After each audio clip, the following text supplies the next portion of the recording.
नमस्कार दोस्तों।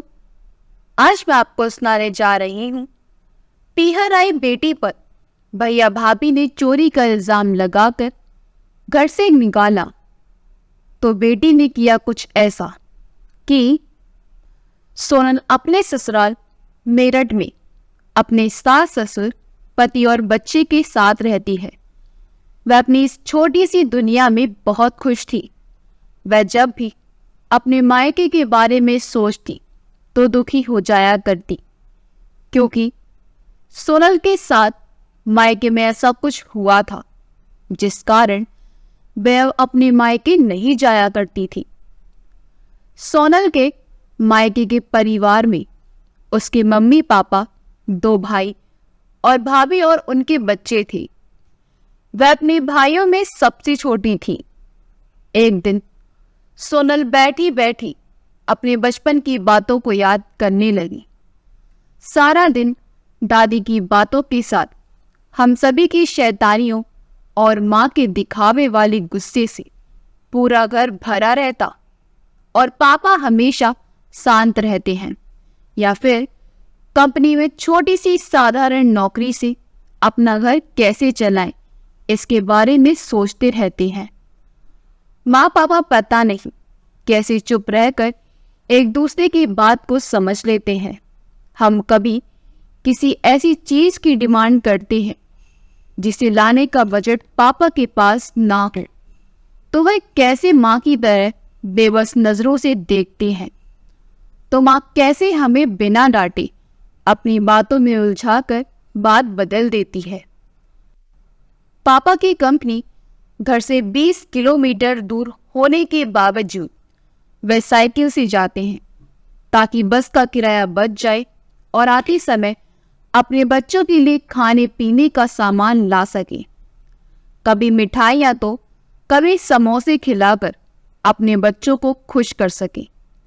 बड़े भैया मोहित, बीच वाले भैया रोहित, वह तो सिर्फ काम चलाओ कमाते थे और तीसरी मैं सोनल। माँ पापा की सारी उम्मीद मोहित भैया से ही थी, इसलिए उनके सारे शौक पूरे होते थे। महंगी कोचिंग और जाने के लिए सवारी के पैसे, और मोहित भैया भी मम्मी पापा की इच्छाओं पर खड़े उतरे। 10वीं 12वीं और ग्रेजुएशन MBA में टॉप आए। यह अलग बात थी कि जितना वे आगे बढ़ते गए माँ के जेवर उतरते गए। माँ अब कान गले और हाथों में अब नकली जेवर पहनने लगी। बस केवल नाक में एक सोने की नथ रह गई थी। भाइयों को तो अब उन सबसे कोई मतलब नहीं था, लेकिन जब मैं कुछ भी कहती कि आपके जेवर कहाँ गए, तब माँ बनावटी मुस्कान के साथ कहती कि काफी भारी लगता था, इसलिए लॉकर में संभाल कर रख दिए हैं। और फिर हंसते हुए कहती, अरे भाई, मुझे भी फैशन करने का अधिकार है, और मैं सच मान लेती। मोहित भैया की अब दिल्ली में एक कंपनी में काम करने लगे थे। उस दिन माँ पापा और घर पर सब खुश थे। कैसे मोहल्ले में लड्डू बंटवाए। आज पापा के चेहरे पर चिंता वाली महिला लकीर नहीं, उनके चेहरे पर सुकून भरी मुस्कान थी।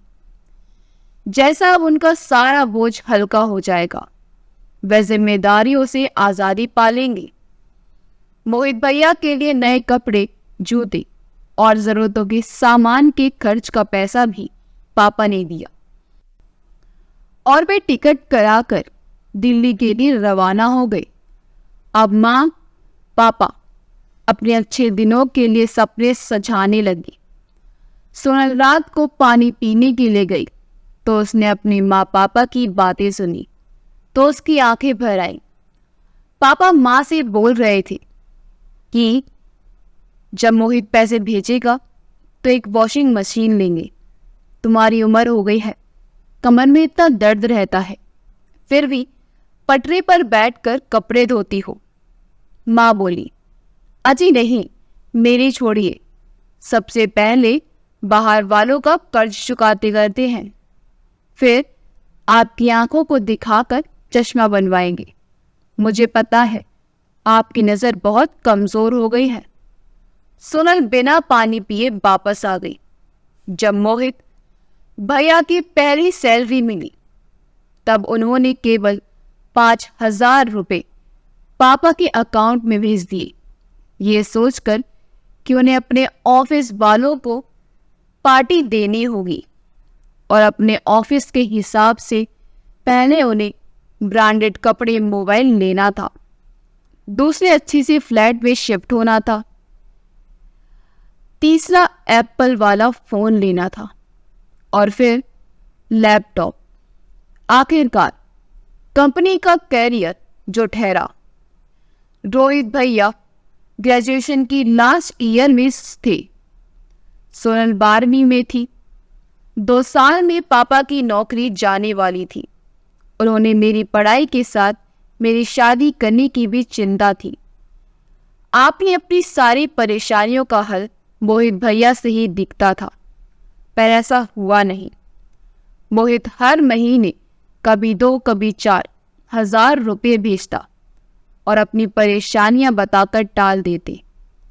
मोहित भैया की नजरें अपनी कंपनी के बॉस की बेटी से मिली और उन्होंने प्रेम विवाह करने का फैसला सुना दिया। उनके बॉस का भी कोई आपत्ति ना थी। आखिरकार इतना होनहार सा दामाद जो मिला था। शादी दिल्ली में हुई। मोहित भैया ने घर सभी सदस्यों को आने की टिकट, पहले लायक कपड़े का इंतजाम करा दिया था। दिखावा करते हुए भाभी और उसके पापा हमसे मिले तो, परंतु रहे हम उनके पीछे ही। माँ खुश थी अपने बेटे मोहित की शादी होता देख। पापा अंदर ही अंदर घुट रहे थे और शादी हो चुकी थी। मोहित और प्रिया भाभी 4 साल के लिए अमेरिका बिजनेस के लिए चले गए। अब वह भी वापस घर आ गए हैं। रोहित ने उदास पापा के कंधे पर हाथ रखा, जैसे कह रहे हैं आप चिंता मत कीजिए, मैं हूं ना। अब रोहित भैया ने कॉलेज के साथ साथ पार्ट टाइम जॉब कंपनी में काम करना शुरू कर दिया। अपने घर की स्थिति देख पापा की उन्हें थोड़ा डांटा भी और नाराजगी जाहिर की, और हर बार की तरह माँ ने संभाल लिया। पापा की नौकरी के जाने के बाद रोहित भैया उनकी कंपनी में मैनेजर बन गए। सोनल की शादी रोहित के दोस्त सुमित के साथ हुई। तब सुमित केवल रेलवे में नए भर्ती हुए थे और आज वे अपने दम पर प्रमोशन हासिल कर लिया। रोहित की शादी में प्रिया नहीं आई। प्रिया उस समय मां बनने वाली थी। मजबूरन मोहित की शादी में शामिल हुआ। मां अपनी बड़ी बहू प्रिया के पैर आंगन में कब पड़ेंगे, यह सोचते सोचते उनकी रात देखते देखते भगवान को प्यारी हो गई। रोहित की पत्नी दीपा व्यवहार में बहुत अच्छी थी, बिल्कुल मां की परछाई की तरह। सुमित का तबादला जब आगरा से मेरठ में हुआ तब मैंने अपने सारे गहने अपनी माँ के लॉकर में रख दिए थे कि जब शहर में लॉकर ले लूंगी तब ले लूंगी। तब माँ ने मेरी अमानत संभाल कर रखी और चाबी पापा को दे दी। छोटी भाभी दीपा और रोहित भैया को भी यह बात पता थी। मुझे मुंबई में सेट होते होते कई महीने गुजर गए, लेकिन गहनों की कभी जरूरत ही नहीं हुई कि अपने जेवर आकर ले आऊं। अचानक एक दिन माँ इस भरी दुनिया में पापा को अकेला छोड़कर चली गई। तब पहली बार घर पर बड़ी भाभी प्रिया आई। 15 दिन शांति हवन के बाद पापा ने मुझे बुलाकर चाबी दी और कहा, बेटी सोनल अपना सामान ले जाना। मैंने पापा से चाबी ले ली। अगले दिन सबको जाना था। कपड़े पैक करते हुए मुझे ध्यान आया कि पापा ने मुझे चाबी दी थी, तो मैं माँ के कमरे में जाकर लाकर खोलने लगी। तभी प्रिया भाभी वहां आ पहुंची और बड़े ही कड़वे स्वर में बोली, वाह नंदरानी, माँ को मरे 4 दिन नहीं हुए और हाथ चलाना शुरू कर दिया कि कहीं कुछ हाथ लग जाए। नंदरानी, ऐसे कैसे? सासू माँ के सारे जेवर आप हड़प लेंगी, बराबर का हिस्सा मिलेगा, समझी आप? प्रिया भाभी की ऐसी बातें सुनकर सोनल सन्न पड़ गई और बोली, नहीं प्रिया भाभी, आप गलत समझ रही हैं। ये गहने मेरे हैं, मैंने माँ को संभाल कर रखने के लिए दिए थे। नंदरानी, हद होती है बेशर्मी की। चोरी पकड़ी गई तो झूठ बोलना शुरू कर दिया। प्रिया भाभी चिल्लाते हुए बोली, और एक चोरी और ऊपर से अकड़ दिखा रही हो? मुझे मत सिखाओ, मुझे सब पता है कि तुम जैसे छोटे लोगों की सोच का।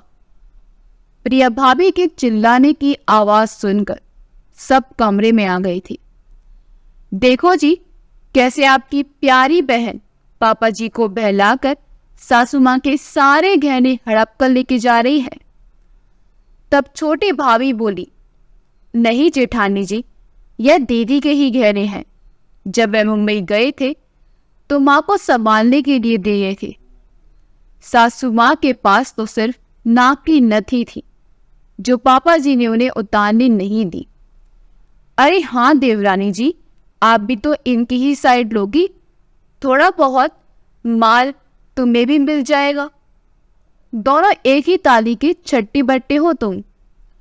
तब सोनल जोर से चीखी, बस भाभी, अब और नहीं, आप अपनी हद भूल रही हो। आप उनके पैरों की धूल भी नहीं है। उन्होंने हम सबको संभाला माँ की तरह। आप क्या जानते हैं ये सब? अब मोहित बड़े भैया के चिल्लाने की बारी थी। सोनल, तुझे तमीज नहीं है क्या कि बड़ों से कैसे बात करते हैं? चोरी करते पकड़ी गई तो तू झूठ बोलकर अपने आप को बचा रही है। यह सब मेरे बर्दाश्त बाहर था। मैं भी कोई छोटी बच्ची नहीं थी। मैंने डटकर मोहित भैया का सामना किया।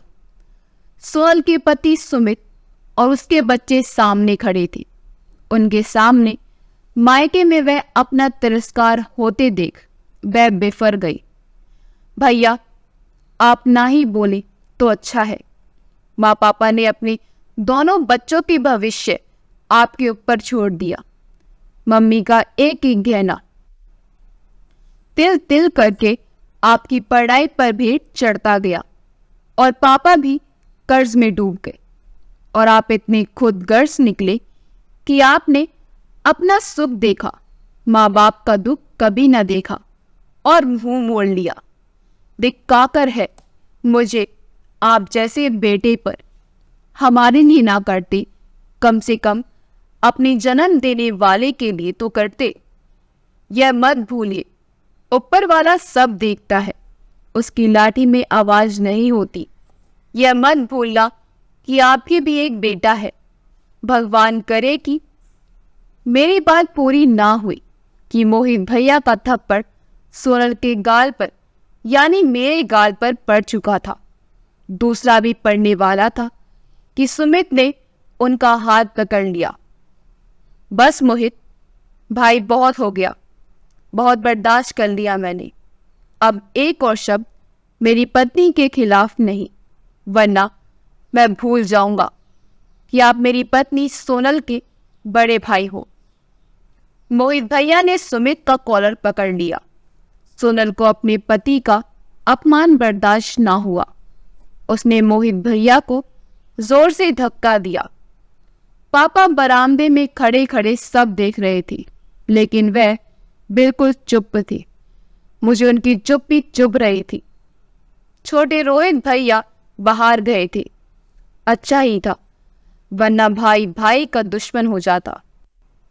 सोनल ने गुस्से में लॉकर बंद कर दिया और चाबी पापा के पैरों में फेंक दी और चिल्लाकर बोली, नहीं चाहिए मुझे कुछ भी, दे देना इसे और बड़ी भाभी को।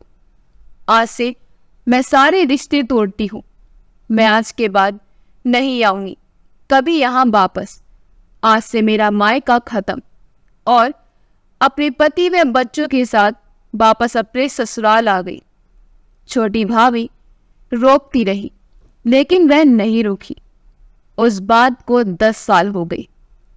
पापा को जब होश आया होगा तब छोटी भाभी ने उन्हें बताया होगा। जब उस दिन से उन्होंने कई बार सोनल से बात करने की कोशिश की, पर सोनल ने उनसे कभी बात नहीं की। उसे अपना और अपने पति सुमित का अपमान याद आता है और मन घृणा से भर जाता। छोटे रोहित भैया भाभी मुझसे मिलने मुंबई आ रहे थे, मुझे यानी सोनल से मिलने, परंतु मैं नहीं मानी और आज भाभी का अचानक फोन आया तो उठा लिया। पापा की तबीयत ज्यादा खराब है। सुनकर सोनल आज अपने मायके कई साल बाद जा रही थी। ट्रेन से मुंबई से घर जाने में काफी समय लगता है। बच्चों के एग्जाम थे तो वह नहीं आ पाए। सोनल फालतू के झंझट में मत पड़ना समझाते हुए कहकर वो ही वापस लौट आया। वह सुबह तक लखनऊ स्टेशन पर पहुंच चुकी थी। इसका मतलब वह पूरी रात सो नहीं पाई। कुछ घंटे बाद वह कानपुर पहुंच गई। वह अपना सामान लेकर ट्रेन से उतरकर सीधे घर आ गई। घर जाकर तुरंत ही वहां पापा के कमरे में पहुंच गई।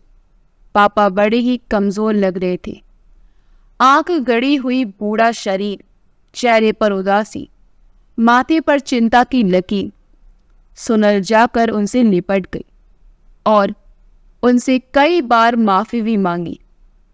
हमेशा की तरह वह सोनल का सर प्यार से सहलाते रहे। तभी छोटी भाभी दीपा पानी लेकर आई और बोली, दीदी, पापा आपको बहुत याद कर रहे थे। हाँ भाभी, तभी तो आ गई, वह रुआसी आवाज में बोली और दिखावे की मुस्कान होठों पर लाई। लेकिन उसका मन आज आंसू से भरा हुआ था। पापा उसे देख सब समझ चुकी थी। वह सोनल के हाथों को थपथपाने लगी, जैसे कहना चाह रहे हो कोई बात नहीं। वह धीमी आवाज में बोली, जाओ आराम करो, रात का सफर था। वह उठ गई। बाथरूम जाते समय उसे एक लड़का दिखाई पड़ा। वह पापा के पैरों पर तेल से मालिश कर रहा था। सोनल को थोड़ा अजीब लगा कि दोस्त होकर भी इतनी सेवा पर थकी हारी होने की वजह से उसने उसे नजरअंदाज कर दिया। जब सोनल बाथरूम से बाहर निकली तो अचानक उसका पैर फिसला। वह गिरने ही वाली थी कि उसी लड़के ने उन्हें थाम लिया। संभलकर बुआ जी।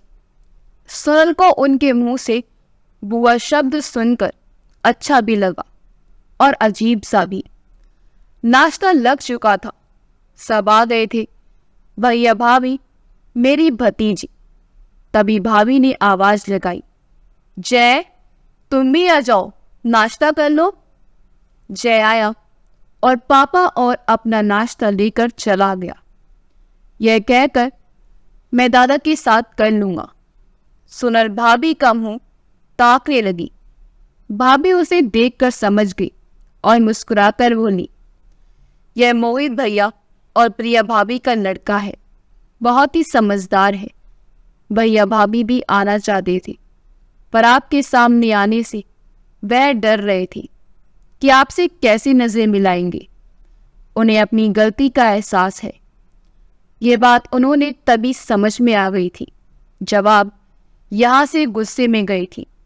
तब पापा ने उन्हें बहुत डांटा था और उनको फटकार लगाई थी, पर आप इतने गुस्से में थे कि किसी की हिम्मत नहीं हुई थी आपसे बात करने की।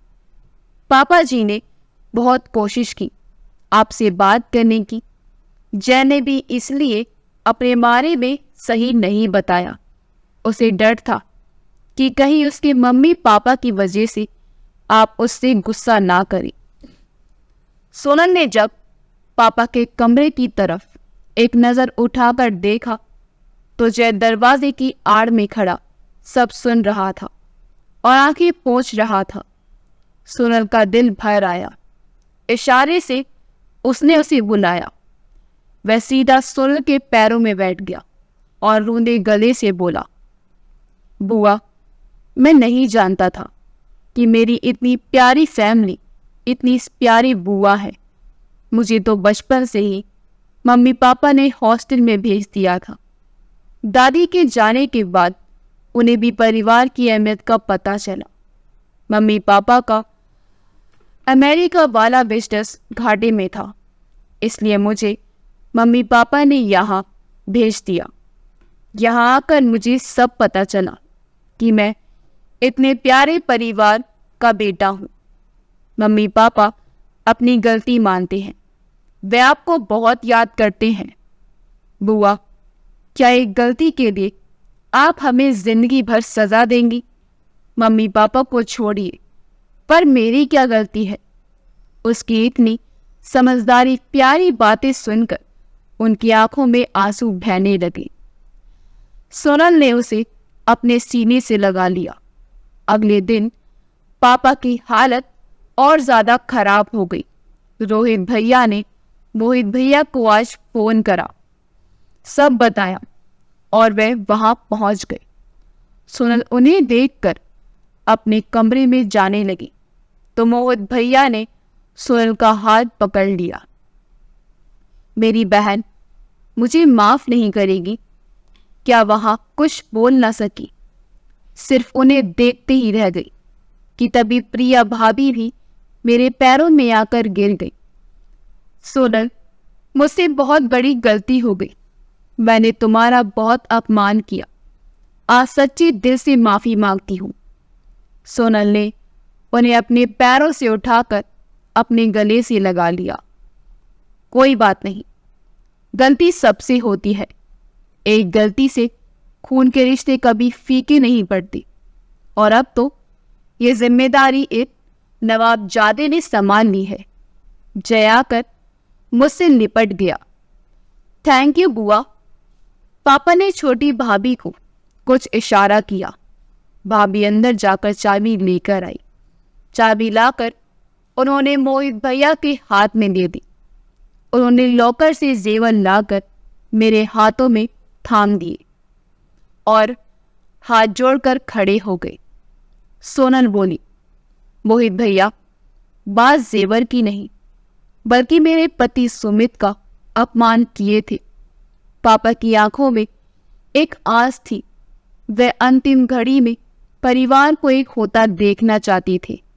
वे आशा भरी उदास नजरों से उसे एक टक देखते जा रही थी। उसने भी उनकी बात का मान रखा और मोहित भैया के गले लगा। रात को ही पापा इस भरी दुनिया से छुटकारा पा गए। वे भगवान को प्यारे हो गए। उसने अपने पति सुमित को फोन कर सब बताया। वे उनके अंतिम संस्कार पर आए। मोहित भैया और भाभी ने सुमित से माफी मांगी और वो वापस मुंबई लौट गए। वह कुछ दिन बाद घर गई। जब वह जाने की तैयारी करने लगी, जाते समय फिर से भैया भाभी ने उससे माफी मांगी और गले लगाया और बोले, मैं अब तुम्हारे और रोहित के लिए पापा की जगह हूं। कोई जरूरत हो तो बेझिझक बोलना। उसने हामी भरी और भारी मन से वापस आ गई। रिश्ते तो जुड़ गए थे, पर खोखलेपन के साथ। आज भी सोनल के दिल में टीस सी उठती थी। भैया भाभी को अपनी गलती का एहसास था। बस उसके ही मन में एक गांठ थी, लेकिन समय के साथ साथ शायद वह भी पिघल जाए। दोस्तों, रिश्ते कच्चे धागों की तरह होते हैं। एक बार अगर टूट जाए तो दोबारा जोड़ने में गांठ पड़ ही जाती है। इसलिए बिना सोचे समझे कभी गुस्से में किसी पर नहीं भड़कना चाहिए। रिश्तों में चाहे कितनी भी कड़वाहट क्यों ना आ जाए, एक मौका अपने जरूर देना चाहिए। अब सोचती हूँ कि काश उस दिन मैं ज़्यादा गुस्सा ना करती। अगर आपको हमारी कहानी अच्छी लगी हो तो हमारी वीडियो को लाइक करें, शेयर करें और हमारे चैनल योगी वॉइस को सब्सक्राइब कर दें। मिलते हैं अगली वीडियो में। आपका बहुत बहुत धन्यवाद।